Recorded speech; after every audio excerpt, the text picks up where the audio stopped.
नमस्कार मित्रों, मैं जयवंत देशमुख आपका परम एजुकेशन में फिर से एक बार स्वागत करता हूं।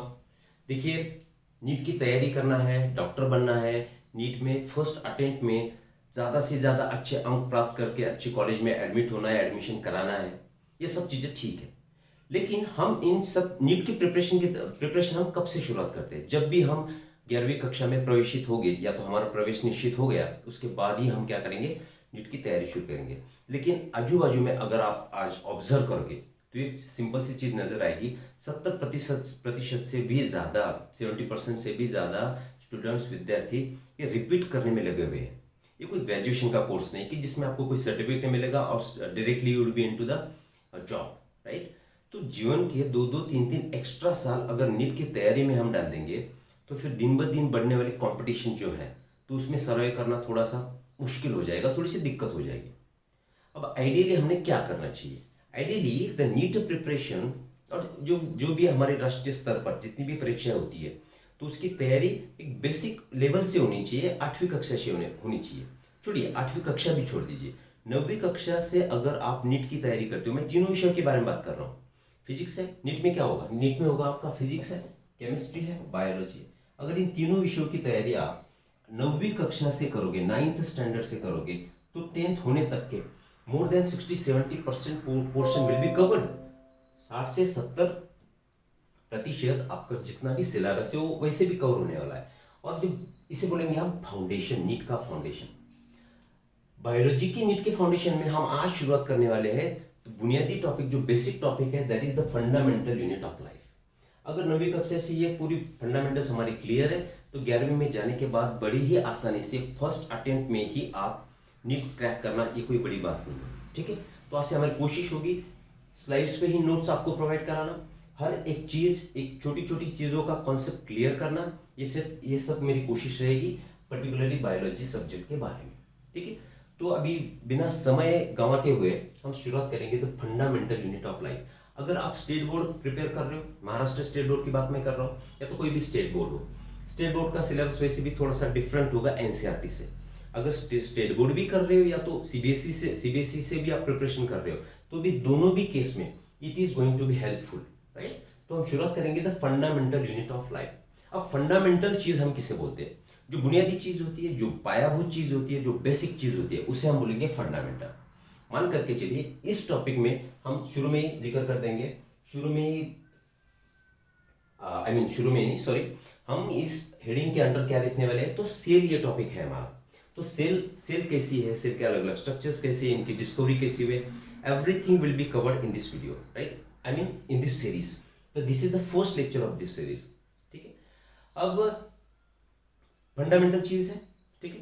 तो फंडामेंटल चीज की बात अगर हो रही है तो फंडामेंटल हम किससे बोलेंगे? मान करके चलिए आपको एक घर का कंस्ट्रक्शन करना है, तो घर का कंस्ट्रक्शन करने के लिए आपको बुनियादी चीज, जो बेसिक चीज लगेगी, दैट इज योर ईट, that is your bricks, right. तो ब्रिक्स से आप दीवारें खड़ी कर दोगे, मतलब घर का स्ट्रक्चर आपका बनेगा तो ईंटों से बनेगा।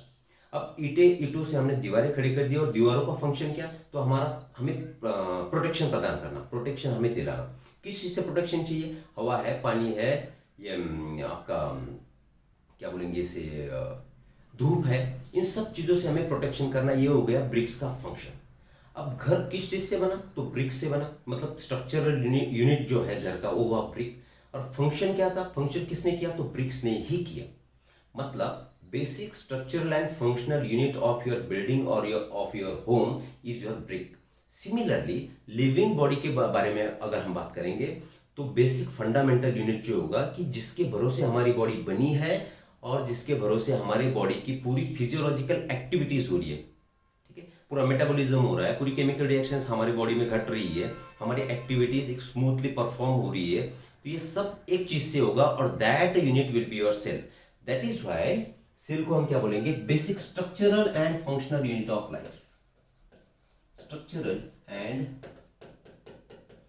फंक्शनल यूनिट ऑफ लाइफ, ठीक है। हम इस चैप्टर की शुरुआत करेंगे डिस्कवरी से। देखिए, आज जो हमारा सेल का स्ट्रक्चर है, सबको पता है कि प्लांट की सेल है तो ऊपर से सेल वॉल है, एनिमल की सेल है तो ऊपर से प्लाज्मा मेम्ब्रेन है, उसके अंदर सेंटर में न्यूक्लियस है, अलग अलग सेल्यूलर ऑर्गेनेल्स प्रेजेंट है, ठीक है, साइटोप्लाज्म है, उसमें भी बायोमोलिक्यूल्स प्रेजेंट है। अब आज ये हमें सब चीजें पता चली, ये किस भरोसे कि जैसे जैसे माइक्रोस्कोपी में डेवलपमेंट हुआ, शुरू में सबसे पहले जो अटेम्प्ट लिया कि सेल का स्ट्रक्चर डिड्यूस करने में, that was taken by Robert Hooke. Robert Hooke ने होममेड एक आईपीस बनाया, मतलब एक माइक्रोस्कोप बनाया, और एक बार्क ली, बार्क स्लाइस ली। बार्क मतलब एक छीटा, जो हमारा स्टेम होता है, पेड़ का स्टेम जो होता है उसका छीटा लिया, उसे बोलेंगे हम स्लाइस। उस स्लाइस को होममेड माइक्रोस्कोप के अंदर में ऑब्जर्व किया। चलो डायरेक्टली देख ही लेते हैं। ये है आपका हुक माइक्रोस्कोप। इस तरीके से कुछ उन्होंने माइक्रोस्कोपी के डेवलपमेंट की। यहाँ पे आई पीस है, यहाँ पे आपकी आई होगी, यहाँ से आप ऑब्जर्व करोगे, यहाँ पे पीस रखा हुआ है, ठीक है। तो यहाँ पे स्लाइस, जो कि बार्क की स्लाइस है, कॉर्क बोलेंगे हम इसे, तो स्लाइस रखी है, और यहाँ से पूरा लाइट से इसे प्रकाशित कर दिया, क्योंकि लाइट इस पे आएगी और आई पीस से हम इसमें जो भी कंपोनेंट्स है उसे ऑब्जर्व कर पाएंगे, ठीक है।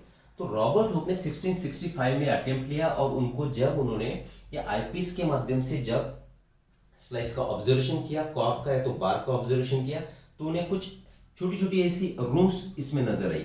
हनी कोम लाइक स्ट्रक्चर ही ऑब्जर्व इन दैट। जो मधुमक्खी का जो छत्ता होता है, तो उसमें ये जो छोटी छोटी रूम होती है, तो एक कंपार्टमेंट बोलेंगे इसे, और इन हर एक कंपार्टमेंट को रॉबर्ट हुक ने नाम दे दिया सेल। अभी सेल नाम देने के पीछे कारण क्या था? क्योंकि ये वर्ड जो, ये शब्द जो है, ये कहां से आया? तो this is derived from Latin, this is Latin word. तो इसका लैटिन में मीनिंग होगा अ लिटिल रूम, एक छोटी सी रूम। तो ये रूम जैसे तो नजर आ रहा है, इसलिए उन्होंने रॉबर्ट हुक ने इसे नाम दे दिया सेल, ठीक है। तो डिस्कवरी कहां से शुरुआत हुई? रॉबर्ट हुक से शुरुआत हुई। और ये हमारा कंपाउंड माइक्रोस्कोप है। तो कंपाउंड जो नॉर्मली हम लेबोरेटरी में, साइंस लेबोरेटरी में जो माइक्रोस्कोप आज देखते हैं, तो that is your compound microscope. उसके बाद डेवलपमेंट हुई, इलेक्ट्रॉन माइक्रोस्कोप भी आए। जब इलेक्ट्रॉन माइक्रोस्कोप आए, उसके बाद सेल का detail structure was we were able to deduce. जो डिटेल स्ट्रक्चर था सेल का, इलेक्ट्रॉन माइक्रोस्कोपी 1940 में जब पूरा इलेक्ट्रॉन माइक्रोस्कोप डेवलप हुआ, उसके बाद ही सेल के माइक्रो स्ट्रक्चर्स हम देख पाए, ठीक है। अब इसके लिए हम क्या करेंगे, एक एक्टिविटी दिया, एक्टिविटी के बारे में बात करेंगे। देखिए एक्टिविटी ये है कि हमने ओनियन का एक ओनियन लो, उसका ऊपर का छिटा निकाल दो, उसे काटो, उसकी स्लाइस निकालो, ठीक है, उसका एक छिलका निकाल लो। अब क्या करेंगे, ये वॉच ग्लास हम लेंगे। वॉच ग्लास मतलब एक ग्लास का एक हमारे कटोरी जैसा एक स्ट्रक्चर है, इसमें पानी डालो, ठीक है। पानी में ये मान के चलेंगे हमारी स्लाइस थी, ओनियन की स्लाइस, ओनियन पील बोलेंगे, चलो इसे बोलेंगे हम ओनियन का पील है, ठीक है।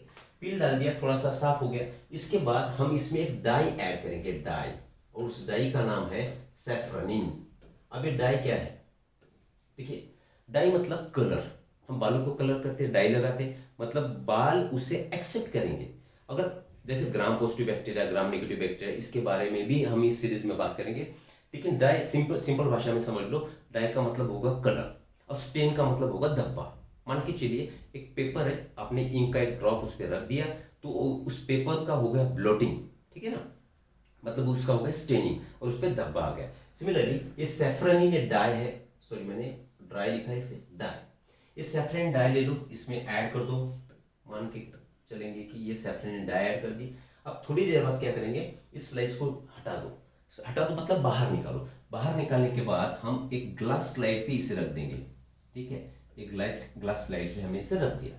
अब रखने के बाद क्या होगा कि ब्लोटिंग पेपर मतलब जो कि पानी को सोख लेगा, तो ब्लोटिंग पेपर से इसमें हमने सोख लिया। अब इसमें थोड़ा ग्लिसरीन ऐड करेंगे। ग्लिसरीन ऐड करने के बाद, क्यों ग्लिसरीन ऐड करने का उद्देश्य, तो ग्लिसरीन इसलिए ऐड किया कि यहाँ पे एयर बबल्स बनेंगे। अगर एयर बबल्स बनेंगे तो हम अच्छे तरीके से उसका ऑब्जर्वेशन नहीं कर पाएंगे। हमने ग्लिसरीन ऐड कर दिया और फिर से ब्लॉटिंग पेपर से इसे पूरा साफ कर लिया, जो आजू बाजू में जितने भी छींटे थे उसे निकाल लिया। अब this slide is observe under microscope. मान के चलेंगे ये हमारा माइक्रोस्कोप है और ये हमारा आईपीस है, ठीक है। और यहाँ पे हमने स्टेज, यहाँ पे स्टेज होगा, ये स्टेज है, ये स्टेज पे हमने रख दिया ग्लास स्लाइड, और ये ग्लास स्लाइड पे यहाँ पे मौजूद है हमारी स्लाइस, ठीक है। अब यहाँ से हमारी आंख है हमारी, ठीक है। तो यहाँ से जब हम ऑब्जर्व करेंगे तो कुछ इस तरीके से कंपार्टमेंट हमें नजर आएंगे। तो यही कंपार्टमेंट्स का रॉबर्ट हुक ने नाम दे दिया था सेल। और सेल के सेंटर में यहाँ पे जो आप देख पा रहे हो, इसे क्या बोलेंगे हम, इसे बोलेंगे हम nucleus. Clear? So this activity was to show that, मतलब ये आपको खुद आपके बेसिस पे करनी थी स्कूल में करनी थी, आप आपके भरोसे करनी थी, ठीक है। तो इसमें आपको जैसे रॉबर्ट हुक ने एक्सपेरिमेंट किया, similar experiment you can perform at home, not home because microscope तो अवेलेबल नहीं होगा, लेबोरेटरी में आप कर सकते हो, ठीक है। आगे बढ़ते हैं। अब जैसे जैसे माइक्रोस्कोपी डेवलप हुई तो वैसे वैसे अलग अलग सेल के पार्ट सामने आते गए, ठीक है ना। तो उसमें यहाँ पे हमने मेंशन करा है, रॉबर्ट हुक ने 1665 में सबसे पहले सेल का स्ट्रक्चर डिड्यूस किया और उसे नाम भी दे दिया।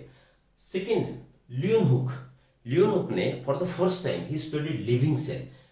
एक पॉन्ड था, एक पानी से भरा हुआ एक गड्ढा था, उस गड्ढे में से पानी निकाला, उसमें लिविंग सेल थी और उसकी स्टडी की। और स्टडी करने के बाद उन्होंने, किधर है, okay right, he deduce the structure of free living cell from the pond water. उसके बाद कौन है, रॉबर्ट ब्राउन है। माइक्रोस्कोपी फिर से डेवलप हुई 1831, देखिए इस साल आगे आगे बढ़ते जा रहे हैं। He discover nucleus in the cell, क्योंकि माइक्रोस्कोप डेवलप होता, उन्हें सेंटर में मान करके चलेंगे सेल है तो सेंटर में कुछ ऐसा एक भरा हुआ हिस्सा नजर आया और उसे उन्होंने नाम दे दिया न्यूक्लियस। न्यूक्लियस क्यों, क्योंकि ये सेंटर में प्रेजेंट, ठीक है। उसके बाद परकिंज आए 1839 में। परकिंज ने एक टर्म कॉइन किया, माइक्रोस्कोप फिर से डेवलप हुई और यहाँ पे उन्हें एक सेमी फ्लूइड मटेरियल नजर आया, सेमी फ्लूइड मटेरियल। इस सेमी फ्लूइड मटेरियल को परकिंज ने प्रोटोप्लाज्म नाम से पुकारा। क्या नाम दे दिया, प्रोटोप्लाज्म, ठीक है। अब सेल है, मान के चलते ये सेल है, चलो ये सेल है और ये प्लांट सेल है और इसकी ये सेल वॉल, ये सेल वॉल और इसका ये हो गया सेलर मेम्ब्रेन। अब प्रोटोप्लास्ट हम किसे बोलेंगे, cell without cell wall. Cell में से क्या हटा दो, सेल इसमें से माइनस कर दो, क्या माइनस करेंगे, सेल वॉल को माइनस करेंगे, तो जो स्ट्रक्चर आएगा तो उस स्ट्रक्चर को हम नाम देंगे प्रोटोप्लास्ट, ठीक है। आज पता है हमें कि साइटोप्लाज्म क्या है, सेल में मौजूद होने वाला लिक्विड जो है उसे हम साइटोप्लाज्म बोलते हैं। अब यहाँ पे प्रोटोप्लास्ट, सेल वॉल हटा दी, प्रोटोप्लास्ट बचा, तो इसके बीच, इसके भीतर जो भी होगा उसे नाम क्या मिलेगा, प्रोटोप्लाज्म मिलेगा। प्लाज्म मतलब लिक्विड, ठीक है। तो परकिंज ने प्रोटोप्लाज्म ये टर्म डिड्यूस किया, deduce not deduce, he give the term protoplasm to the fluid substance. What is fluid, fluid means what, anything that flows is called as fluid. जो चीज बह सकती है उसे हम फ्लूइड बोलेंगे। मान इसका उदाहरण क्या हुआ, पानी बह सकता है तो फ्लूइड बनी। हमारे बॉडी में सर्कुलेटिंग फ्लूइड्स है, फ्लूइड्स मतलब क्या, आपका ब्लड है, उसमें लिम्फ है, ठीक है। वैसे ही air itself is a fluid because air में भी बहाव हम देख पाते हैं, राइट। उसके बाद आए श्लीडन और शॉन। अब श्लीडन कौन थे, तो श्लीडन साहब ये जर्मन बोटेनिस्ट थे। Schleiden was German botanist. अब बोटेनी का मीनिंग क्या हुआ, बॉटनी का मीनिंग हुआ study of plants. Botanist who studies plants, who studies plants, ठीक है। प्लांट के बारे में जो भी हम पढ़ाई करते हैं उसे हम बोलते हैं बॉटनी की पढ़ाई कर रहे हैं, ठीक है ना। वैसे एनिमल की स्टडी को हम बोलेंगे जूलॉजी। तो Schwann was a zoologist, British zoologist, ठीक है। तो इन्होंने एनिमल से स्टडी की। अब श्लीडन और शॉन, श्लीडन ने पर्टिकुलरली प्लांट की स्टडी की, ठीक है। तो प्लांट में उनको एक चीज नजर आई कि plant is surrounded by some membrane, और उस मेम्ब्रेन को एक उन्होंने सेल मेम्ब्रेन नाम दे दिया। उसके बाद शॉन आए, शॉन ने प्लांट और एनिमल दोनों की स्टडी की। यहाँ पे लिखूंगा मैं अलग से, ये शॉन है, ब्रिटिश जूलॉजिस्ट। इन्होंने प्लांट भी स्टडी की, प्लांट की भी सेल स्टडी की और एनिमल की भी सेल स्टडी की। अब प्लांट में उन्होंने आउटर मेम्ब्रेन दिखा, आज हम उसे सेल वॉल के नाम से जानते हैं, ठीक है। और एनिमल में उन्होंने membrane, I mean cellular organelle को लिमिटिंग मेम्ब्रेन जो नजर आया, जो मेम्ब्रेन नजर आया, उसे उन्होंने नाम दे दिया सेल मेम्ब्रेन, ठीक है। और जब ये प्लांट और एनिमल की सेल्स की पूरी स्टडी हुई तो श्लीडन और शॉन दोनों ने इकट्ठा एक थियरी फॉर्मुलेट की और उस थियरी का नाम है द सेल थियरी, ठीक है। अब इसके पोस्टुलेट्स भी होंगे। अब उन्होंने एक फाइनल डिसीजन क्या दिया, फाइनल कंक्लूजन क्या दिया कि all plant and animals are made up of cells, ठीक है, and product of their cells, and there is a presence of plasma membrane. आज की भाषा में बात कर रहे हैं हम, एक मेम्ब्रेन बाउंड स्ट्रक्चर है, उसे सेल नाम दे दिया। और पूरा ऑर्गेनिज्म जो होगा, प्लांट है या तो एनिमल है, तो दोनों भी किस चीज से बने हुए हैं, तो सेल से बने हुए हैं, ठीक है। लेकिन उनके थ्योरी में एक ड्रॉबैक था, एक कमी थी। वो कमी क्या थी कि वो ये सिद्ध नहीं कर पाया, ये बता नहीं पाया कि how new cells are produced, नई सेल जो बनती जा रही है कैसे बन रही है, इसके बारे में उन्होंने कुछ जिक्र नहीं किया। तो वो कमी किसने भर के निकाली, तो that was fulfilled by workshop. 1855 में होर्शा नामक साइंटिस्ट आए और उन्होंने कहा कि cells arise from pre existing cells. जो ऑलरेडी जो मौजूद सेल है उसमें ही कुछ डिवीजन होगा और इससे ही नई सेल्स बनेगी। That was shown by Robert Virchow. Virchow ने बताया। तो वर्शा ने फिर उसमें एडिशन कर दी और मॉडर्न सेल थ्योरी बनी। अब मॉडर्न सेल थ्योरी के हिसाब से क्या हुआ कि एवरी लिविंग ऑर्गेनिज्म, प्लांट है, एनिमल है, जो भी है, या तो तुम्हारा प्रोकैरियोट्स है मतलब बैक्टीरिया भी है, तो एवरी प्लांट, एनिमल और prokaryotic body is made up of cell and its a products. Cell के जो प्रोडक्ट्स होंगे उससे और सेल से बने हुए हैं। और second thing, every cell arises from pre existing cell. हर एक चीज जो तैयार होगी तो पहले से जो अस्तित्व में जो सेल है, जो मौजूद सेल है, उसमें ही डिवीजन होकर नई सेल बनेगी। तो that is your modern cell theory. Clear आपको दिस? यहां तक सब चीजें क्लियर होगी, स्क्रीनशॉट ले लीजिए। ठीक है, आगे बढ़ते हैं। राइट, अब ऑर्गेनिजम्स देखिए, अब ऐसा है कि यूनिसेलुलर ऑर्गेनिज्म होगा। मान के चलो ये यूनिसेलुलर ऑर्गेनिज्म है। कौन सा? फॉर एग्जांपल अमीबा की बात करेंगे। Amoeba is a unicellular organism. यहाँ पे न्यूक्लियस, ठीक है, तो it has single cell only. इस सेल के आधार पे इसकी पूरी फिजियोलॉजिक प्रोसेस होगी, या तो लाइफ प्रोसेस होगी, रिस्पिरेशन भी होगा, डाइजेशन सिंगल सेल से होगा, रिस्पिरेशन होगा, डाइजेशन होगा, रिप्रोडक्शन होगा, सब एक ही सेल से होगा। मतलब it is the basic fundamental unit of that amoeba's body. ठीक है, तो इस अमीबा को हम नाम क्या दे देंगे? तो इसे हम कहेंगे यूनिसेल्युलर ऑर्गेनिज्म। अब इस सेल में various cellular organelles are present, मतलब इसके अंदर भी अलग अलग ऑर्गेनेली है। फॉर एग्जांपल क्या बात करेंगे हम? जैसे एनिमल सेल ले लेते हैं। यहाँ पे एनिमल सेल है तो यहाँ पे सेंटर में न्यूक्लियस है, न्यूक्लियस को अटैच हुआ, ये कौन है आपका? एंडोप्लाज्मिक रेटिकुलम है, शॉर्ट में लिखता हूँ मैं ER। इसके आजू बाजू में लैमेलिया जैसी एक स्ट्रक्चर है, इसे नाम दे देंगे हम गोल्गी एपैरेटस या तो गोल्गी कॉम्प्लेक्स। ठीक है, अब यही एंडोप्लाज्मिक रेटिकुलम पे ऐसे रफ स्ट्रक्चर आपको देखेंगे, इसे आप नाम दे देंगे राइबोसोम। तो ये राइबोसोम हुआ, ER हुआ, गोल्गी एपैरेटस या तो कॉम्प्लेक्स हुआ, ये सब सेलुलर ऑर्गेनेली है। इसका मतलब ये हुआ कि सेल मेम्ब्रेन के साथ साथ उसमें उसके अंदर प्रोटोप्लाज्म में, साइटोप्लाज्म में जितने भी स्ट्रक्चर्स प्रेजेंट है उससे कंप्लीट सेल बनी। और कंप्लीट सिंगल सेल क्यों ना हो, सिंगल सेल भी अगर कंप्लीट है तो इट हैज इंडिपेंडेंट एग्जिस्टेंस। वो उसके एक सिंगल सेल के भरोसे वातावरण में जीवित रह सकती है। अगर इस सेल के स्ट्रक्चर में थोड़ी सी भी कमी है तो that can not have independent existence. तो थोड़ी सी भी अगर सेल कंप्लीट, ये तो ये बन गया सेल का कंप्लीट स्ट्रक्चर, उदाहरण ये है सेल का कंप्लीट स्ट्रक्चर। अगर ये कंप्लीट स्ट्रक्चर में थोड़ी सी भी कमी है तो इसका इंडिपेंडेंट एग्जिस्टेंस होना पॉसिबल नहीं है। ठीक है, तो ये हो गया आपके सेल। अब यूनिसेलुलर ऑर्गेनिज्म एक सेल से बना हुआ है और एक सेल में जो अंदर सेलुलर ऑर्गेनेली है उसमें भी डिवीजन ऑफ लेबर है। डिवीजन ऑफ लेबर का मतलब क्या हो? काम की बटा हुआ काम, अलग अलग सेलुलर ऑर्गेनेली को, अलग अलग सेल्स को दिया हुआ अलग अलग काम, उसे हम बोलेंगे division of labour. That can be seen in your single cell. अगर बॉडी एक सेल से भी बनी है फिर भी वहां पे डिवीजन ऑफ लेबर दिखेगा। मतलब क्या? इस सेल में सेल ऑर्गेनेली होगी, अंदर जो ऐसे ऑर्गेनेली है तो इसका काम अलग होगा, इसका अलग होगा, इसका अलग होगा, मतलब हर एक को एक एक काम हमने बांट दिया। तो काम बांटने की जो प्रोसेस है उसे हम बोलेंगे डिवीजन ऑफ लेबर। ठीक है, अब यूनिसेलुलर ऑर्गेनिज्म के जो उदाहरण है, एग्जांपल्स है, तो यहाँ पे देखिए पैरामीशियम है, बैक्टीरिया है, आपका अमीबा, क्लेमाइडोमोनास। क्लेमाइडोमोनास क्या है? क्लेमाइडोमोनास इज अ यूनिसेलुलर अलगे। अमीबा क्या है? Amoeba comes under protista. ठीक है, प्लांट किंगडम हम जब देखेंगे तो उस एनिमल किंगडम, प्लांट किंगडम, उसमें इसका जिक्र होगा। राइट, अब बैक्टीरिया किस कैटेगरी में आएगा? Bacterias are prokaryotes. अब प्रो मतलब क्या? प्रिमिटिव, और कैरियन मींस न्यूक्लियस। जिसका न्यूक्लियस प्रिमिटिव है, मतलब मेम्ब्रेन बाउंड न्यूक्लियस नहीं है, उस ऑर्गेनिज्म को हम बोलेंगे प्रोकैरियोट्स। देखिए, प्रोकैरियोट और यूकैरियोट, इसके बारे में डिफरेंशिएटिंग पॉइंट्स हम अलग इसका लेक्चर बनाएंगे और तब उसका जिक्र होगा। राइट, उसके बाद पैरामीशियम है, पैरामीशियम भी प्रोटिस्टिया आएगा। ठीक है, ये सब क्या है? यूनिसेलुलर ऑर्गेनिज्म है। अब बात करेंगे मल्टीसेलुलर ऑर्गेनिज्म। मल्टीसेलुलर ऑर्गेनिज्म मतलब क्या?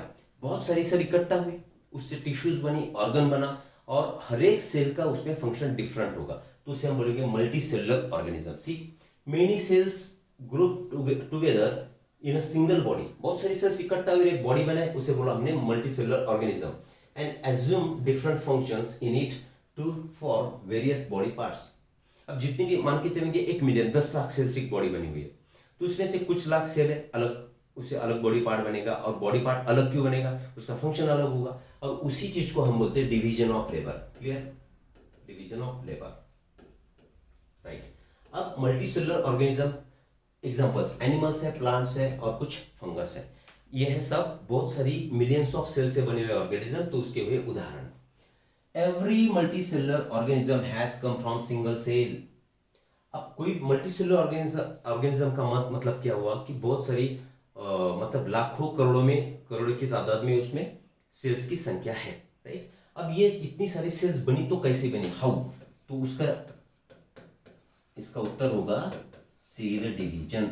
सेल ने डिवाइड किया, फॉर एग्जांपल ये सेल थी, ये सेल डिवाइड हुई, 1 से 2 बनी, 2 से 4 बनी, ठीक है, 4 से 8 बनी, इस तरीके से मल्टी सेलुलर ऑर्गेनिज्म तैयार हुआ। और ये जो सेल डिवीजन का जो टाइप है ग्रोथ में, अगर पर्टिकुलरली ग्रोथ की बात करेंगे, अगर बॉडी की ग्रोथ होनी है तो सेल डिवीजन का कौन सा टाइप सामने आएगा, माइटोसिस आएगा, क्योंकि माइटोसिस से 1 से 2 सेल बनेगी, और दूसरा जो टाइप है that is for gametogenesis, that is your meiosis.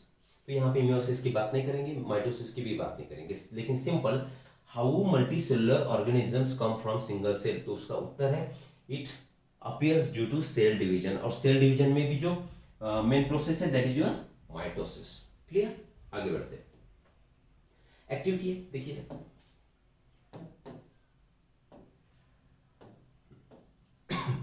Activity क्या है, देखिए, we can try preparing temporary mount of leaf peels, tip of roots of onion and even peels of onions of different sizes. क्या करना है, देखिए ये slide है, mount बनाना मतलब क्या है कि ग्लास की स्लाइड, लेबोरेटरी में आपने देखा भी होगा, एक ग्लास स्लाइड है, इसमें अलग अलग, अब ओनियन यहाँ पे लिखेंगे हम, ओनियन प्लांट है, अब ओनियन प्लांट के रूट का एक स्लाइस निकाला, उसके लीव्स का एक स्लाइस निकाला, और दूसरा कौन सा दिया यहाँ पर, और उसका हमने एक पिलिंग किया, पिल्स निकाला, अलग अलग हिस्सों के हमने माउंट बनाए। मतलब क्या, यहाँ पे ये मैंने पिल रख दिया और इस पे एक कवर लगा दिया, और इसको मैंने ऑब्जर्व किया अंडर माइक्रोस्कोप, तो ये जो चीज बनी तो इसे बोलेंगे हम माउंट। माउंट कैसे बना, फिर ग्लास स्लाइड ले लो, उसमें कोई स्ट्रक्चर रख दो, रूट का स्लाइस हो सकता है, पील हो सकता है, या तो लीफ हो सकता है, इसको रख दो, उसमें डाई डालो, उसमें जो एक्टिविटी प्रोसीजर हमने देखी थी उस तरीके से करो, और इसे ऑब्जर्व अंडर द माइक्रोस्कोप। अब ये ऑब्जर्वेशन करने के बाद देखिए यहाँ पे कुछ क्वेश्चन हैं। पहला question, do all cells look alike in terms of shape and size. हमने अलग अलग हिस्सों के स्लाइसेस निकाले और माइक्रोस्कोप में उसका ऑब्जर्वेशन किया, तो इसके बाद में हमारा सवाल है कि क्या इनका शेप, सभी पार्ट्स की जो सेल्स थी उनका शेप और साइज एक है, नहीं, बिल्कुल भी नहीं। तो answer to this question will be no. Why, because shape and size of the cell depends on the function. It depends on the function of cell. जैसे फंक्शन होगा उस तरीके से उसका साइज होगा और शेप होगा। उदाहरण हमारी एनिमल बॉडी में देखिए, ह्यूमन बॉडी में देखिए, ह्यूमन बॉडी में क्या है, न्यूरॉन है, तो न्यूरॉन का फंक्शन है to conduct messages from brain to body and body to brain. तो ये जाहिर बात है कि ये कैसे होगा, लॉन्ग स्ट्रक्चर होगा, ये रफ स्ट्रक्चर निकाला मैंने, ये न्यूरॉन है आपका, ठीक है, तो इसका स्ट्रक्चर, साइज और शेप डिफरेंट है। अब ह्यूमन एग ले लीजिए, egg this is the largest cell of body, यहाँ पे इसका न्यूक्लियस है, तो इसका शेप अलग हुआ, ठीक है। एक बोन सेल लेते हैं, बोन सेल कुछ इस तरीके से आपको दिखेगी, बोन में इस तरीके की सेल प्रेजेंट होगी, इसका भी शेप और साइज डिफरेंट है। कुछ सेल्स ऐसी होगी कि जिसका शेप क्यूबॉइडल है, कुछ ऐसी होगी कि जो कॉलम जैसी नजर आती है, ठीक है। ये अलग अलग शेप और साइज सेल के क्यों है, क्योंकि इसे अलग अलग फंक्शन परफॉर्म करना है। जैसे हमारे इंटेस्टाइन, डाइजेस्टिव ट्रैक्ट है, तो स्टमक ले लीजिए, इंटेस्टाइन ले लीजिए, वहां पे सिक्रीशन होना जरूरी है, अलग अलग एंजाइम्स का सिक्रीशन होना जरूरी है। तो वहां पर जो सेल का टाइप होगा तो क्यूबॉइडल है, शेप और साइज चेंज हुआ। तो ये तो हुई एनिमल सेल की बात। तो प्लांट में भी अलग अलग हिस्से, जैसे कि जाइलम और फ्लोएम है, तो जाइलम का काम क्या होगा, तो xylem in case of plant, xylem ये वाटर कंडक्ट करेगा, वाटर कंडक्टिंग टिश्यू है, तो इसका शेप और साइज अलग होगा।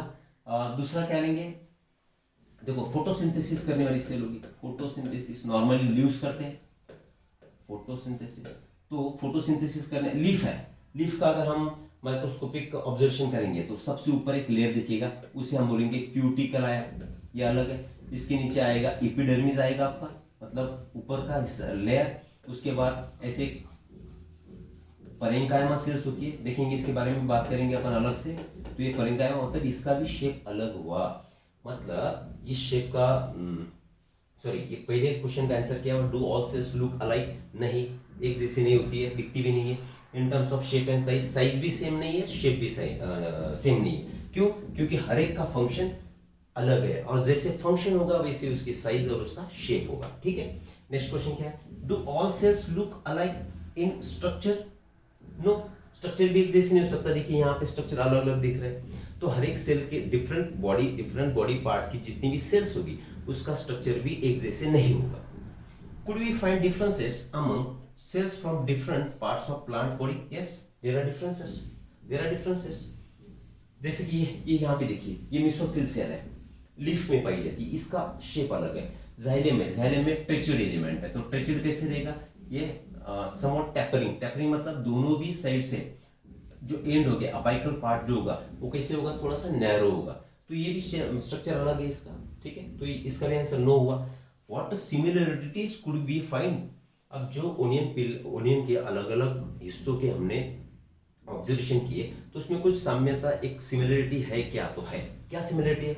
Every cell has cell membrane, every cell has cell wall, every cell has nucleus, every cell has cytoplasm. ठीक है, so these are the similarities. अब प्लांट सेल की अगर बात करेंगे तो ऑब्वियस है इसमें एक स्ट्रक्चर और भी होगा, ये से डबल स्ट्रक्चर निकाला हो, इसे हम बोलेंगे प्लास्टिड, तो प्लास्टिड भी इसमें मौजूद है, ये भी सिमिलरिटी है। ठीक है, तो सिमिलरिटीज के साथ साथ डिफरेंसेस भी अलग अलग हिस्सों में मौजूद रहे। ठीक, आगे बढ़ते हैं। देखिए, some organisms can also have cells of different kinds, ये ऑलरेडी हम देख चुके हैं। This is the nerve cell, इसका काम है conduction of nerve impulse, message को कंडक्ट करना। ये फैट सेल है, फैट मतलब क्या, इसमें फैट स्टोर होगा, और उसका उदाहरण क्या हुआ, एडिपोसाइट। अब देखो बायोलॉजी में क्या करना है कि शब्दों को अगर आप ब्रेक करोगे तो उसका 50% जो अर्थ है, मीनिंग है, वैसे अपने आप ही सामने आएगा। तो साइट का मतलब यहाँ पे क्या है, यहाँ पे मतलब साइट का मतलब होता है सेल, और एडिपोस, तो एडिपोस का मतलब होगा फैट, तो फैट स्टोरिंग सेल्स एडिपोसाइट्स, ये एडिपोसाइट है, इसका फंक्शन आ रहा है इसे स्टोर करना है। यहाँ पे फैट नॉर्मली जो न्यूक्लियस होगा, तो न्यूक्लियस यहाँ पे मौजूद है सेंटर में नॉर्मली, लेकिन इसका न्यूक्लियस तो बाजू में हट गया, पेरीफेरी में हटा। क्यों पेरीफेरी में हटा? क्योंकि यहाँ पे फैट स्टोर हुआ, तो इसने इसे पेरीफेरी में ढकेल दिया, तो शेप साइज फंक्शन अलग है। ये ब्लड सेल है हमारी, ब्लड सेल मान के चलिए, ये ब्लड सेल का आकार है आपके आरबीसी का, और जो गोल गोल आपको दिख रही है ये डब्ल्यूबीसी है, तो इसका शेप साइज भी अलग है।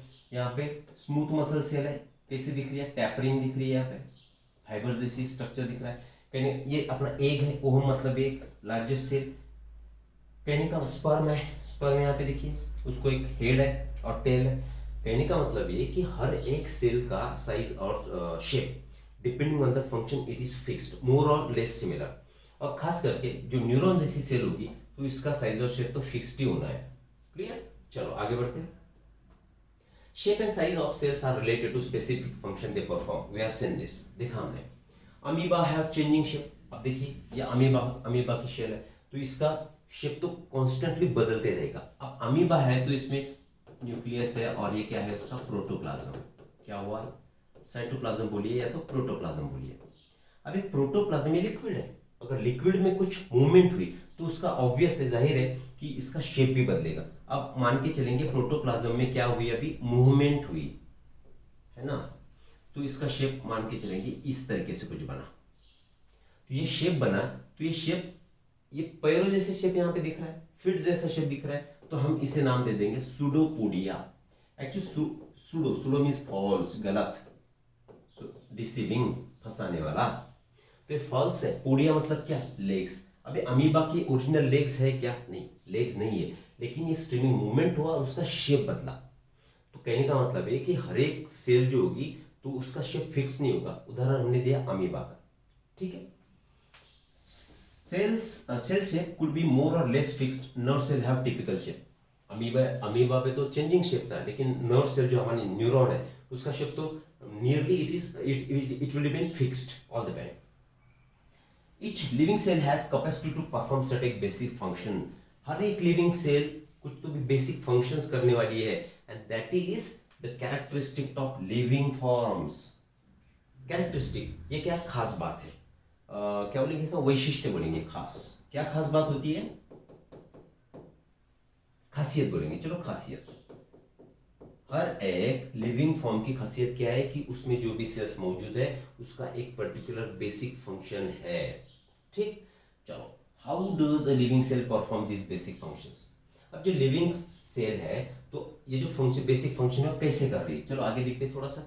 मान के चलेंगे अपना है this is your cell.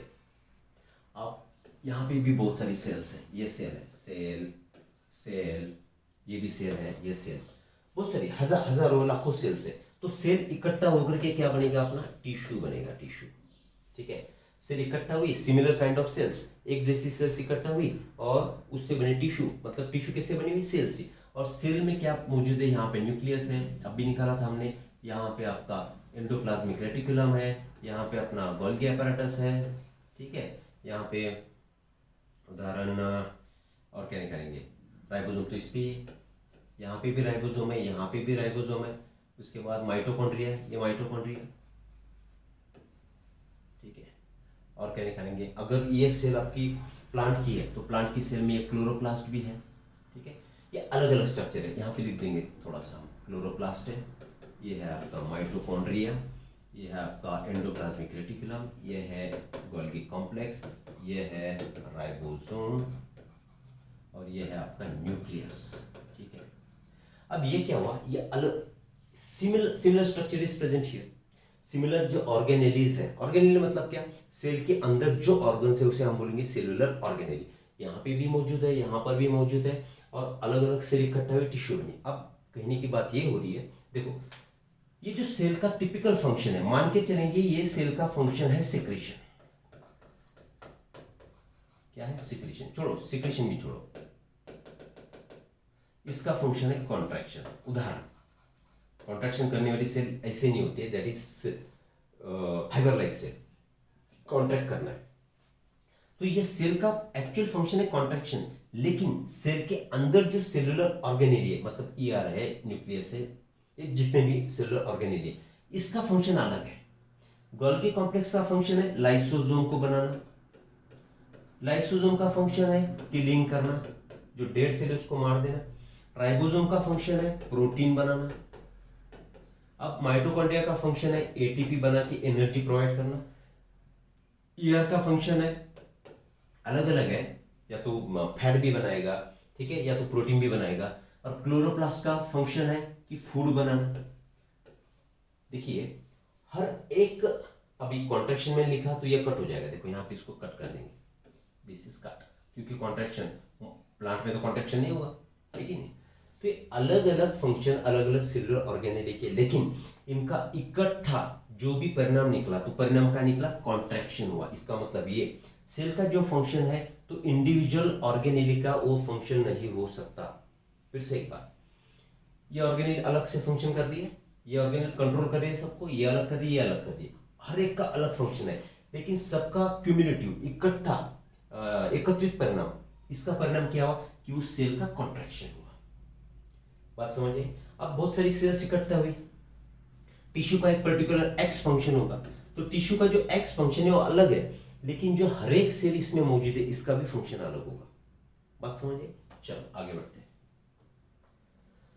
In fact, each such cell has got certain specific components within the cell, that is cell organelle। अभी जो हमने बात की सेल ऑर्गेनेल के बारे में, हर एक सेल में जो मौजूदगी होगी अलग अलग स्ट्रक्चर्स की, उसे हमने नाम दे दिया cell organelle. Each kind of cell organelle performs special function। अभी बोला हमने अलग अलग फंक्शन है, कोई किल करेगा, कोई क्लीनिंग करेगा, कोई वेस्ट मटेरियल बाहर निकालेगा, कोई एटीपी बनाएगा, ये अलग अलग फंक्शंस हो गए, right. A cell is able to live and perform all its function between because of these organelles।